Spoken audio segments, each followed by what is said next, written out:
ng free from condemnation. Nulit ko po. Binigyan ko po ito ng title or pamagat or tema, free from condemnation.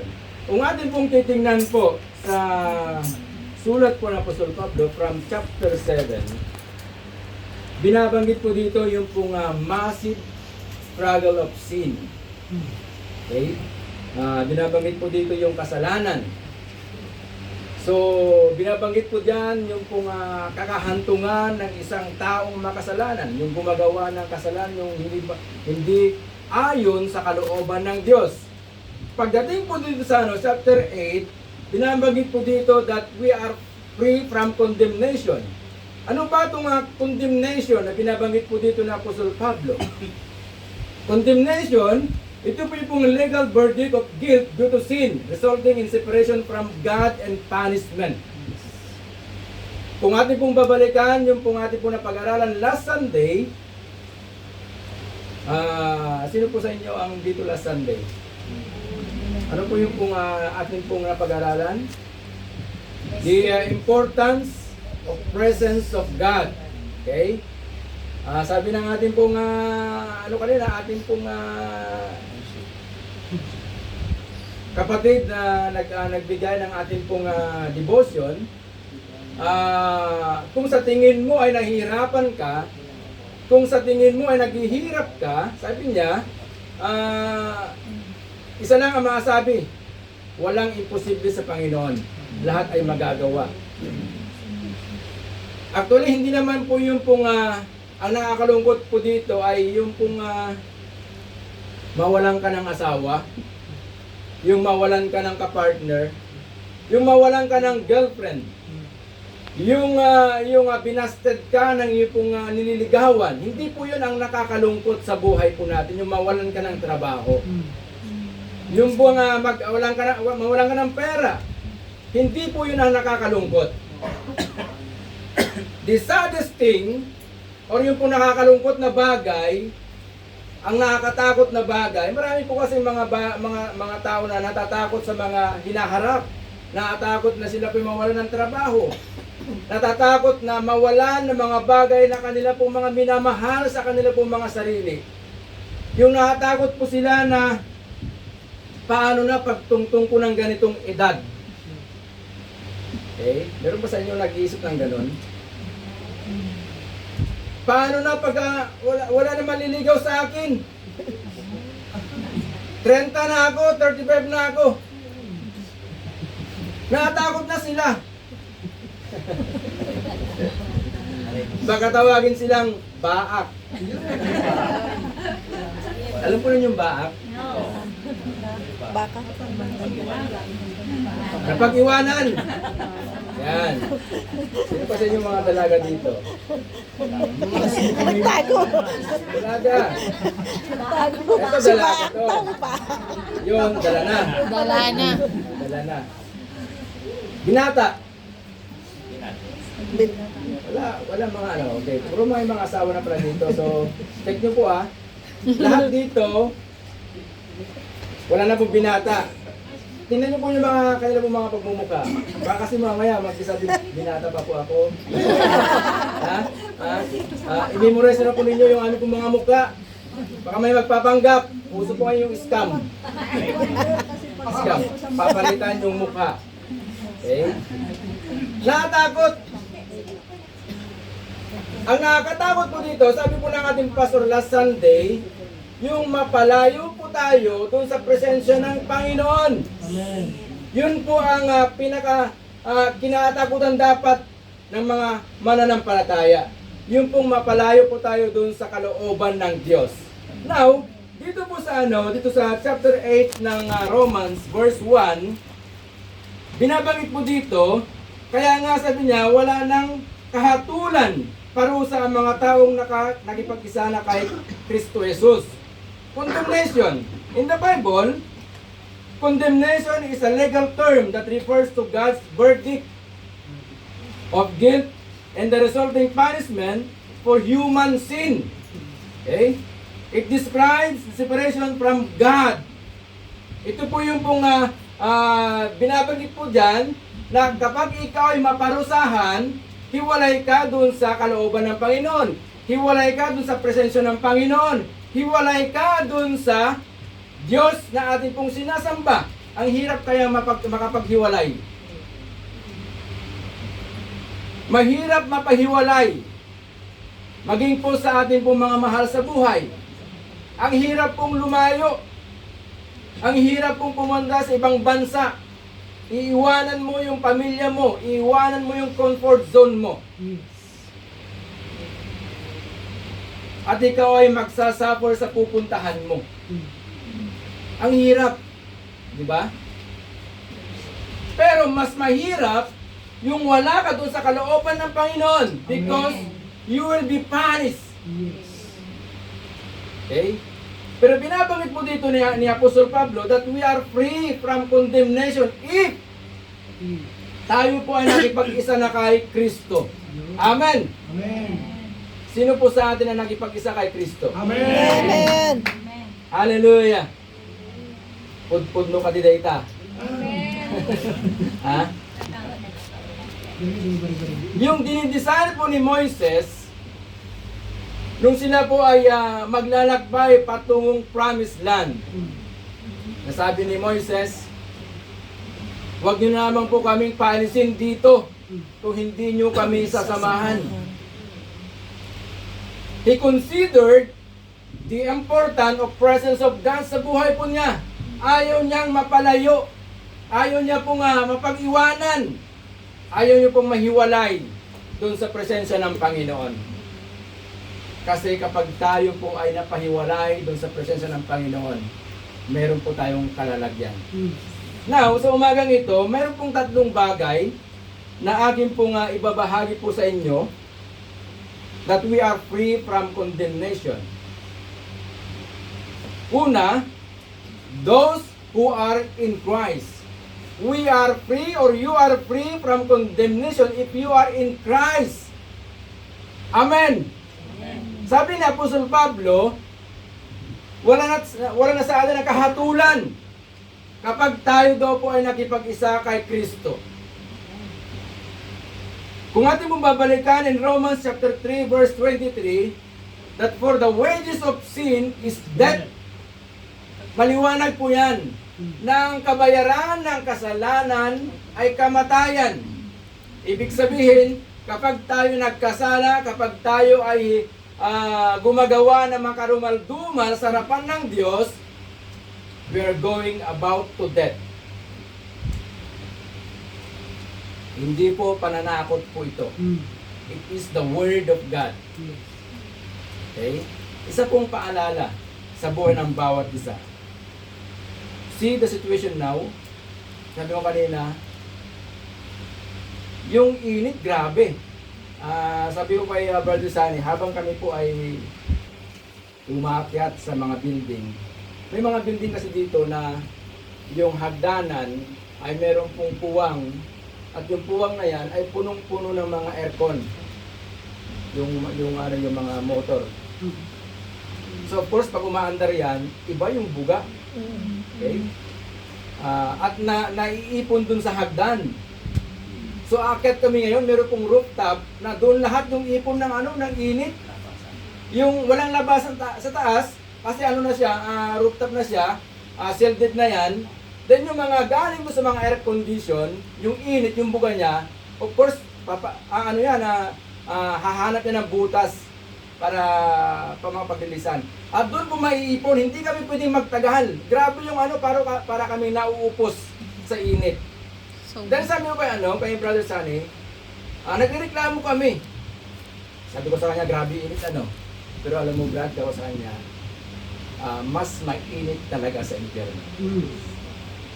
Ito pa ako sa buhay natin, kapag bumaba tayo, makaka-refresh ka ng baha kahit pa paano.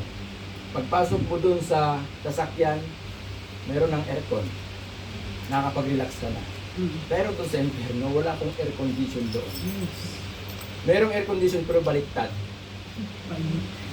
Yung buwa ng hangin ang magbubuga sa'yo. So grabe yung init, no? So sabi po dito, All have sinned. At wala pong nakaabot dun sa pamantayan ng Panginoon. Tingnan po natin sa Romans chapter 3 verse 23. Ay, yes. Sabi po dito,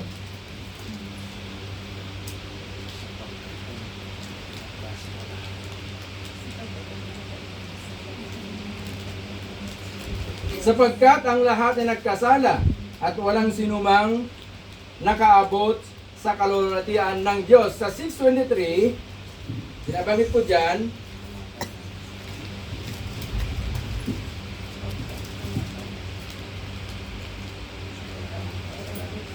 Sapagkat ang kabayaran ng kasalanan ay sapagkat ang kabayaran ng kasalanan ay kamatayan.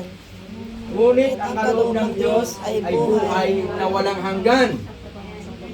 Sa pamamagitan daw ni Kristo Jesus. Therefore, all are condemned. Mapaparusahan talaga ang lahat ng mga nagkasala. Mapaparusahan talaga yung mga taong gumagawa na hindi po kalugod-lugod sa harapan po ng Panginoon. At binabanggit po dyan na ang kabayaran ng kasalanan ay kamatayan. But praise the Lord that we are free from condemnation. Those who are in Christ. Amen. Amen. Dahil tayo po ay nakay Kristo na, Yes, Lord. wala na yung kahatulan para po sa atin. Okay? So we need to maintain our relationship to God. Kailangan po natin i-maintain yung ating pong relasyon natin sa Panginoon. Kung paano mini-maintain mo yung pagkikilay mo, kung paano mini-maintain mo yung katawan mo dito sa lupa, kung paano mini-maintain mo yung pong figure ng katawan mo. Alright. Dapat mas i-maintain po natin yung relasyon natin sa Panginoon. Yung mga body conscious dyan na katulad ko. Okay. Mga body conscious. Halos ayaw kumain ng matamis. Masisira daw yung figure na kanya pong katawan. Pero sa ito lang, after 5 years, okay, after 5 years, mga dalaga, grabe yan pagka conscious sila sa kanyang mga katawan. Just na, 2 bags ng pizza. Ayaw na lang kumain ng mga fats. Pero pag nag-asawa na, after 5 years, yung figure, balik tayo yung figure. 3 times. Tingnan yung katabi mo. We are free from condemnation, those who are in Christ. Amen. Amen. Okay? So, in Christ define us, those who have accepted Christ as Savior of their lives, those who have been saved by grace through faith. So tayo po ay iniligtas ng Diyos. Sabi niya diyan kanina, ang Diyos ang gumawa ng kaligtasan ng tao. Isinugo niya ang kanya pong bugtong na anak. So wala po tayong ipagmamalaki patungkol po sa kaligtasan po natin. Hindi po sa pamamagitan ng ating pong mga paggawa ng mga gandang bagay. Of course, bunga yan ng ating pong kaligtasan, yung gumawa ng mabuti. Lagi ko sinasabi po, ang paggawa ng mabuti ay nature niya ng isang tao. Yung paggawa ng mabuti. Kahit ganong kasama yan, meron pa rin siyang naiiwan ng kabutihan sa kanya pong puso. Okay? So, wala po tayo dapat ipagmalaki patungkol po sa kaligtasan po natin. Gawa yan ng ating Panginoon. Ginawa niya yan. Isinugo niya kaya pong bugtong na natin. Okay? Naligtas ako dahil gumagawa ako ng kabutihan. Naligtas ako dahil palasimba ako. Naligtas ako dahil lagi ko nananalangin. No. It is the grace, by the grace of God, we have been saved. Amen. Kaya wala po tayo dapat pagmalaki. So, we are free from condemnation. Kapag tayo po ay nagkipag-isa na sa ating Panginoon, wala na ang kahatulan sa ating pong mga buhay. So, yung relasyon na yan, kung talagang tinanggap mo ang Panginoong Jesus sa buhay po natin, sa buhay mo, i-maintain po natin yan pangatawanan natin yan, isapamuhay po natin yan, si Kristo sa buhay po natin, upang siya po lagi ang napaparangalan sa buhay po natin. Amen. Hindi po yung ating pong sarili ang nakikita, kundi po si Kristo dapat ang makikita sa ating pong mga buhay. In our speech, in our action, Amen. makita po nawa yung pong Kristo na pinapangaral po natin sa buhay po natin. Amen.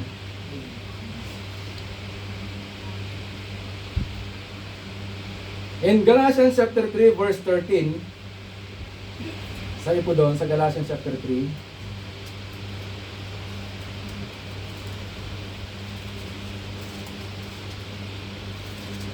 sa Galatians 3:13, sabi po dito, tinubos tayo ni Kristo mula sa sumpa ng kautusan. Okay? Nang siya ay isinumpa para sa atin sapagkat nasusulat, isinumpa ang bawat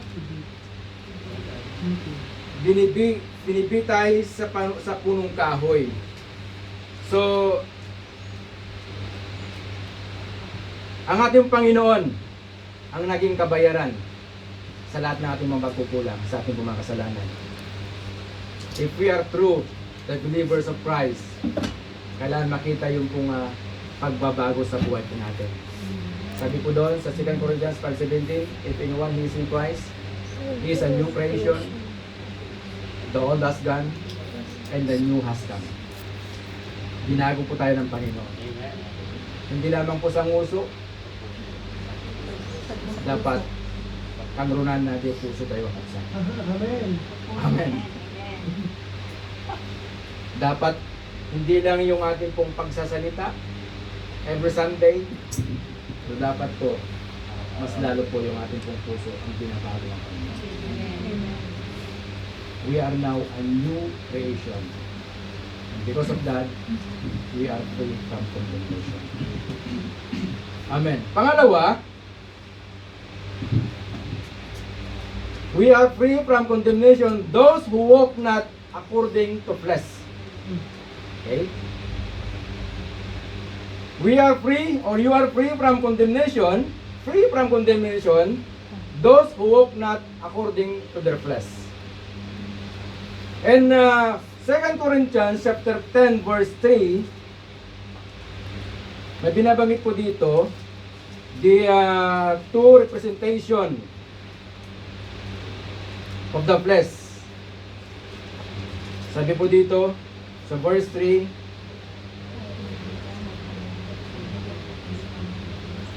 kung nabubuhay man kami sa mundong ito, hindi naman kami nakikipaglaban ayon sa pamamagitan o pamamaraan ng mundong ito. Okay?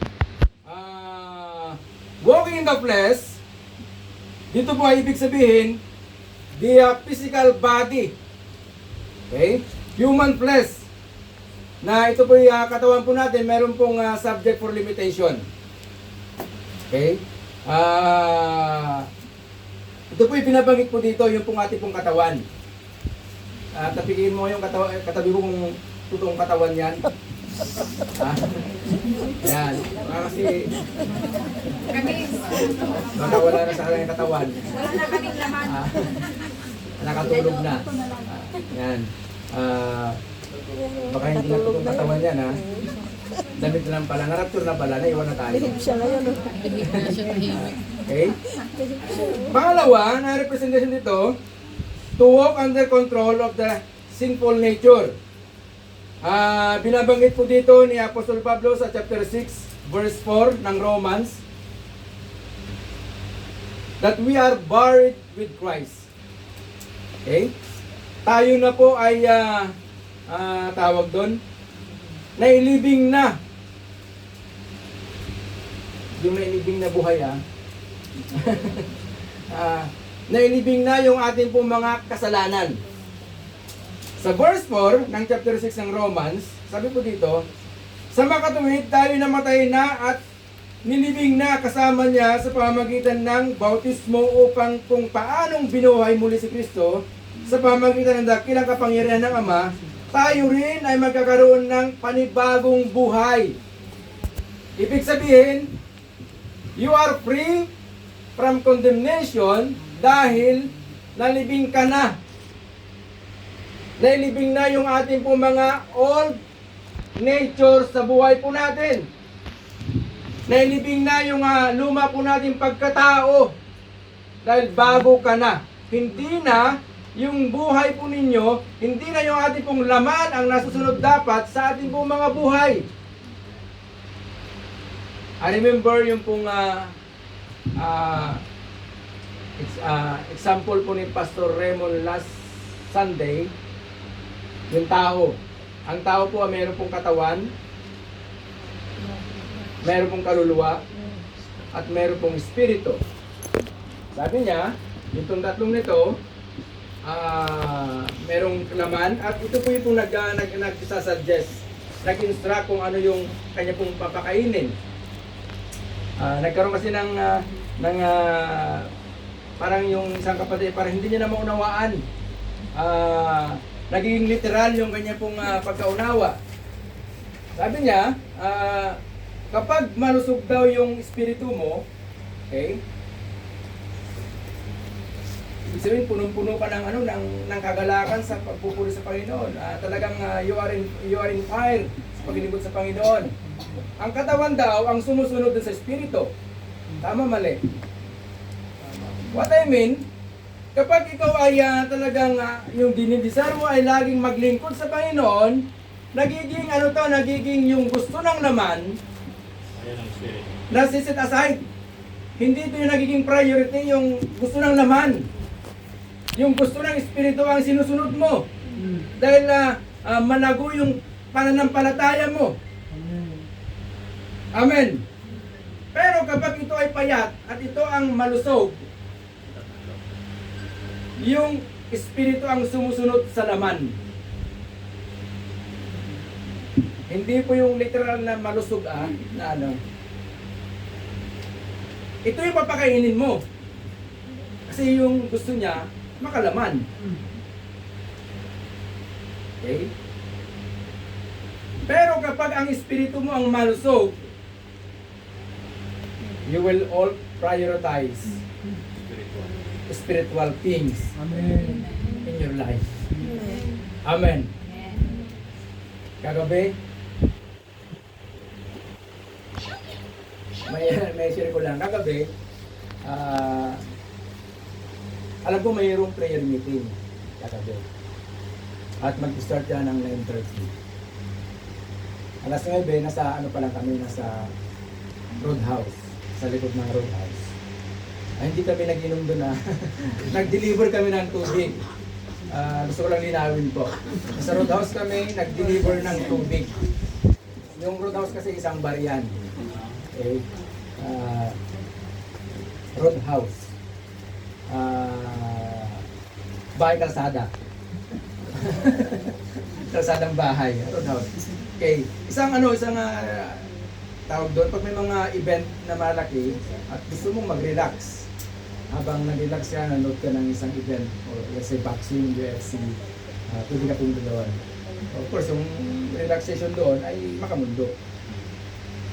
Alas 9, nung tapos kami doon sa sa last station po namin. Alam ko po na meron pong gawain. Yung katawan ko, talagang nag-grip ng pagkain. Kasi nag-start kami ng 9 to 9. Puro akyat, baba, dala ng tubig. Ang masaklap dyan, ang lakas ng ulan kahapon, basa ka na sa pawis, basa ka pa sa ulan. Kaya na umaga, nag-hatching na ako. Sabi ko, parang tinaman ako ng pero salamat sa Panginoon, hindi naman tumuloy. Pagdating ko ng oras, nandito na kami sa ang usapan namin yung kasama ko, si Brother Sunny, mag-noodles na lang tayo kasi nandiyan na rin ako, sabi niya. Yun na yung usapan po namin. Pagbaba ko sa may Metropole, 9:15. Nagpadalawang isip na yung yung katawan ko. Mag-attend ba ako ng prayer meeting o magnunudres na ako? Dalawa yung pamimilihan ko ngayon kasi 9:15 na. Kino-consider ko, maliligo pa ako. Kapag ako naligo, medyo matagal. Alam ko ninyo, the spirit sa pa rin yung nasunod. Amen. Spiritual things ang nasunod. Tumakbo ako, sabi ko si Brother Karin, hindi na ako sasama sa'yo. Tumakbo na ako dito, then gagawin ako sa hotel. I love them to you. We are free from condemnation, those who are not walk according to this. Kapag inuuna po natin yung mga spiritual na bagay sa buhay po natin, pinupunuan ng Diyos yung pangangailangan ng ating physical na pangangailangan. Amen. Amen. Amen. Amen. We are already buried with Christ. Yung po mga bagay po na sa buhay po natin, wala na dapat yan. Yung priority natin dapat ay yung mga spiritual na bagay sa buhay po natin. Amen. Yes, we are here to work. We are here from to our family. Magtrabaho po tayo para sa pamilya po natin, but huwag nating kaligtaan na meron din po tayong spiritual na bagay na dapat nating pangalagahan. Yes, malusog nga yung pangatawan mo. Pero kapag mahina yung ating pong spiritual, kunting bagay, kunting problema, bumabagsak ang isang Kristiyano. Why? Mas pinapangalaga niya yung physical na pangangatawan niya, yung physical na pangangailangan ng kanyang pangangatawan.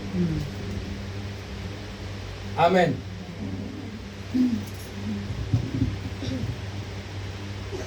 Dapat ang isang Kristiyano ay dapat hindi na nagpapatuloy sa paggawa ng mga bagay na hindi pa nalagitulog sa harapan ko. Amen. In 1 John chapter 3 verse 9, sabi doon, ang mga Kristiyano ay walang Kristiyano nagpapatuloy sa pagkakasala. And that is our Bible study kay Brother Sunny. Napakaganda yung aming pinapag-aralan na ang isang Kristiyano ay hindi na dapat nagpapatuloy sa pagkakasala. Yes, tayo po ay nagkukumit paminsan-minsan ng pagkakamali, pero hindi po intentional. Hindi po sinasadya. Ang mahirap dyan, alam mo ng kasalanan, ginagawa mo pa rin. At alam po natin kung saan tutungo yung mga nagkakamali at nagkakasala. Saan po tutungo yon? Yung mga makasalanan? Ha? If you are going to continue sinning, okay, you are and we are in danger to the lake of fire. Okay? Isang paalala po na Apostle Pablo. Kung talagang tayo po ay binago ng Diyos, we need to stop Amen. doing things na hindi po kalugod-lugod sa harapan ko ng Panginoon. Amen. Amen. May mga bagay, nakakamali po tayo. Yung pag-isip po natin, pero pagka alam mo ng kasalanan, ginawa mo po rin, intentional yan. Yes. Kaya mayroong tinatawag sa basketball, intentionally foul. Kasi sinasadya. Okay?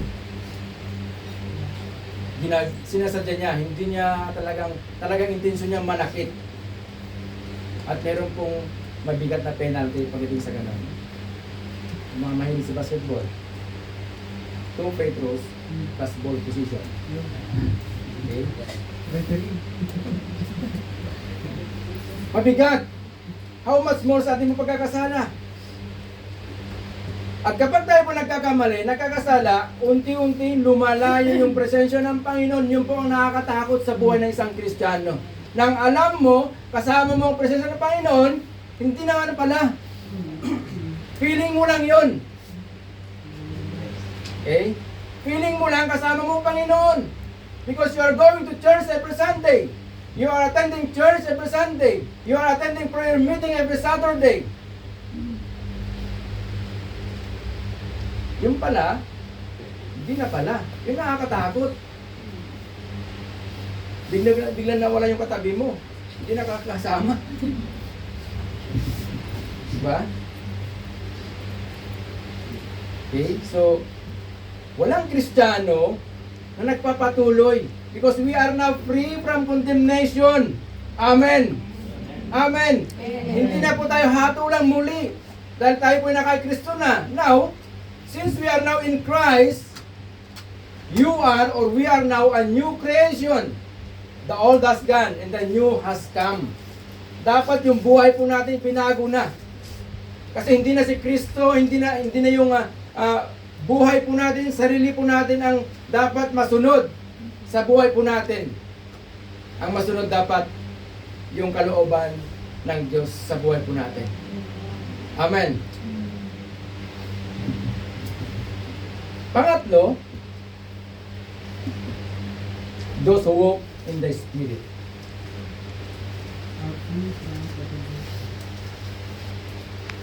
From condemnation, those who walk in the Spirit. Yun daw pong lumalakad sa kalooban ng Espiritu. Hindi na raw po hahatulan yung po mga taong nanahan at lumalakad din sa kalooban ng Espiritu Santo sa buhay ko. Ano ba itong Espiritu Santo? Alam ni Brother Rodel, nung aming pong Bible study, one of the neglect na hindi natin nabibigyan ng ibang nananaitsapwera po natin, yung banal na Espiritu. Okay? And chapter 14 ng John, verse 26, sabi po dito, John 14:26, ngunit ang patnubay, ang Espiritu Santo, na isinugo o isusugo ng Ama sa pangalan ko, ang siyang magtuturo sa inyo ng lahat ng bagay at magpapaalala ng lahat ng sinabi ko sa inyo. Yun po yung pong pangako ng Panginoon. Okay? Ang ating Panginoon ay sinigurado niya na ipapadala yung pong banal na Espiritu upang maging patnubay po natin sa lahat ng ating pong mga gagawin. Amen? Amen. So, we are now free from condemnation. You are now free from condemnation. Those who walk in the Spirit. It is the Holy Spirit ang siya pong magbibigay po sa atin. Kapag ikaw po ay namumuhay sa banal na Espiritu, ang banal na Espiritu ang nasusunod sa buhay po natin, hindi po tayo nahagawa ng mga sablay sa buhay po natin. Alam po ninyo, bawat decision po natin, nais ko lang i-correct yung ating pong kapatid kanina. Maybe, hindi, yung kanya pong intention ay hindi ganun yung pagkasabi niya. Sabi niya kasi, kapag nahirapan ka na, lumapit ka na sa Panginoon. Hindi ba mas maganda na every time na meron kang gagawin, ay ilapit mo na sa Panginoon. Amen. Huwag mo nang intayin na mag-suffer ka pa. Amen. Amen.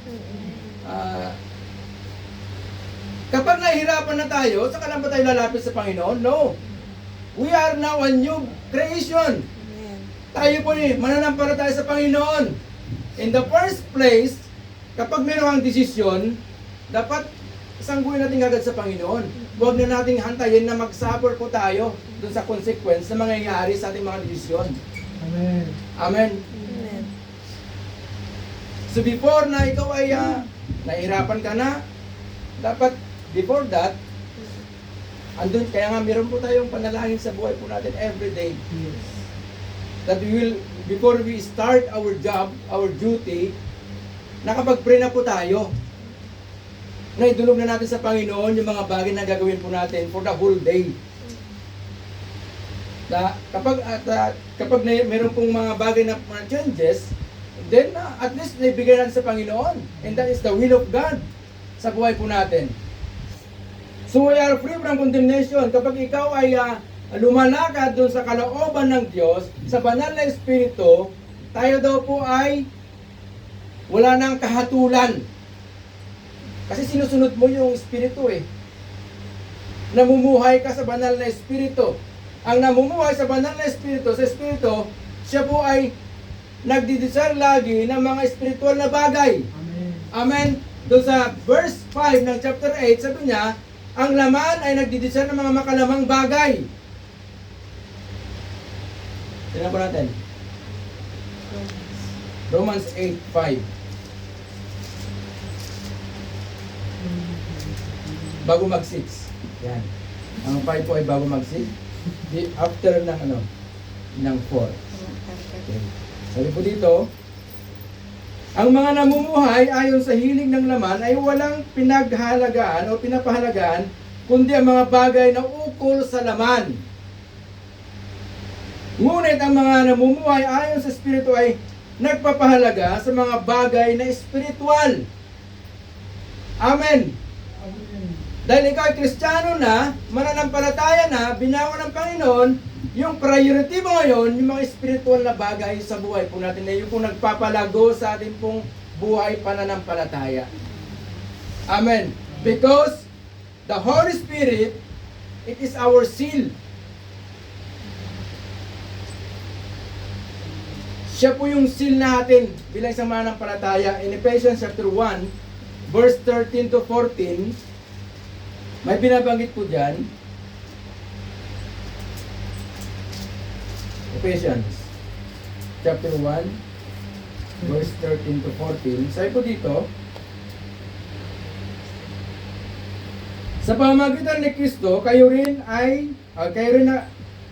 nakarinig ng salita ng katotohanan